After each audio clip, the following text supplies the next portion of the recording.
What is up mga boss? Ngayon, may gagawin tayo. Panibagong vlog na naman. Magtatabas tayo ng piston kasi gagamitin natin ito sa ating conversion sa gamit yung black piston ng XRM. Ilalagay natin sa China bike, no? Ayun, sinusukat ko muna. Ayun, matapos nating masukatan, no, ginawitan natin yan mga lods. DIY lang na pagputol to mga lods kasi wala pa tayong machine. Dapat nasa machine shop yan, kaso di ko na pinamachine shop kasi baka mapamahal pa lalo, no. DIY lang tayo gamit na yung sander mga lods. Ayun, ngayon, hinahandle na natin to mga lods para sa pagputol, no. Gamit lang yung mga simpleng tools sa bahay, no, na nagagawa natin ng paraan ng ating motorsiklo, no, na hindi na tayo mapapamahal pa. Yun guys, simulan na tayo.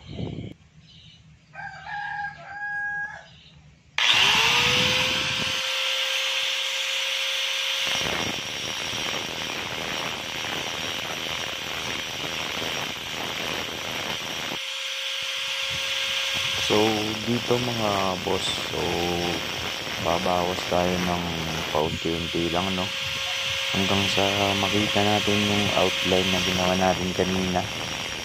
Huwag tayong susobra din kasi sinukat na talaga natin yung stock na piston, no. May guide naman yan, bawas na tayo ng paunti-unti guys.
So dito mga boss, hindi ko na talaga sinagad sa mismong linya ng ating piston kasi ililiha pa natin yan ng pino na 1,000, no?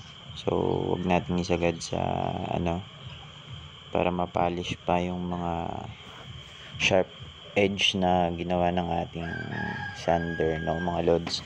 So stay tuned lang kayo guys. So ayun, gamit tayo ng liha dito.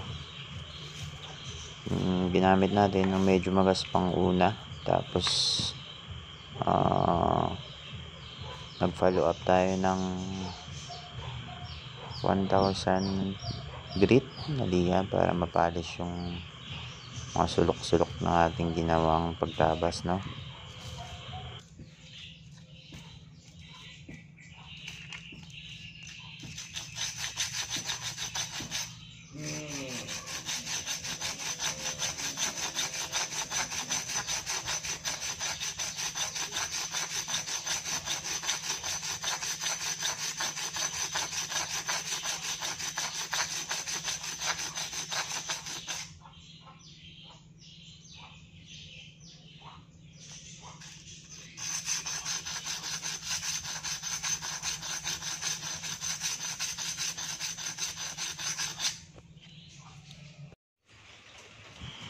So, ayun guys, eto na ang resulta ng ating pagtabas, no? Nakikita nyo naman, pantay na yan guys. Wala na mga sharp objects dyan. So, yun lang yung ating DIY na pagtabas ng piston.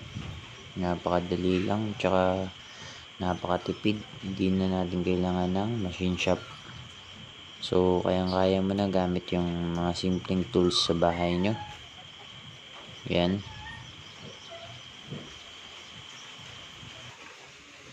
So, hanggang dito na lang mga boss. Sana nakatulong ang video sa inyo, no? Sa mahilig magkalikot ng motor. Nagaya ko, no? Huwag kalimutan mag-subscribe bilang tulong na rin sa ating channel. So, salamat mga boss sa panonood. Hanggang sa susunod na naman. Bye-bye!